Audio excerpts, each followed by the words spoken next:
Final speaker is Angela Procopio-Rahilly. Angela is Nonotuck's Executive Vice President of Operations and a shared living caregiver. She has served in the role of a caregiver for the same person for the last 25 years.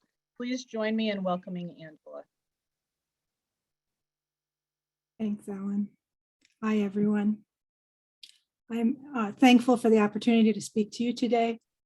I wanted first to explain that it's been my privilege to be a caregiver and to live with the woman that I live with. Her name is Carrie for the last 25 years. I've been with Nonotuck as an administrator as an executive administrator for about the last 10 years. And we've really looked at serving everyone in this unique model that I've had the privilege of being part of.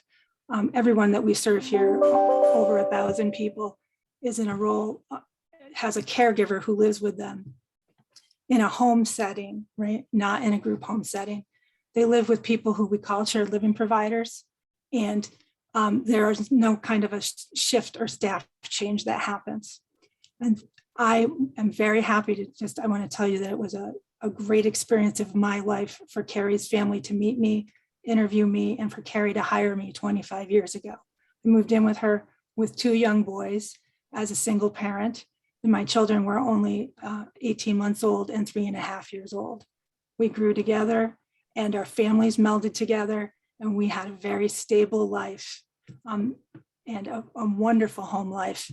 And then COVID happened in 2020. I'm thankful that I had that stability to build on and that she's had that stability. But Carrie is a person who is a light and a wonderful person to be around and is connected to everyone in her community. We've been a great match, and she happens to have cerebral palsy and be quadriplegic, which means she needs 24-hour supervision and care, and that she needs help with bathing, dressing, eating, all of her special medical conditions, and the use of an augmented communication device, all part of her daily routine all the time. In March of 2020, we were getting ready to go on a family bucket list trip to Ireland. We were getting on a plane that was scheduled to leave on the 12th, and we're staying in a hotel in Boston, waiting. And 8 hours before we were supposed to get on the plane, everything in the world shut down, and we couldn't go on our trip to Ireland. We had 10 days off and thought we'd stay home, and that in 10 days, the world would be in a better place, and that this would be something that was gone. Here we are 2.5 years later, and what's happened is unimaginable to all of us. Carrie was told within 2 weeks of the pandemic happening by her doctor that if she caught COVID, she would most definitely die, that there would be no way for her to survive it at that time with her conditions. We figured out a way for Carrie to stay home, not go to day program anymore, use some of her services for the people that normally supported her in a day program to assist us with her care, and look at how that would work for all of us. Over several months, it became obvious that that wasn't going to work for her day program staff. She had become a person who needed to stay home with children who were not allowed to go to school and who were at risk and was going to need to leave. The other adults in my family rallied around Carrie and took on roles in order to help continue to provide her with the services she needs on a daily basis. She stopped being able to see family and relatives from all over the state, and especially within the same county that we live in, that she saw regularly, because they were all at risk.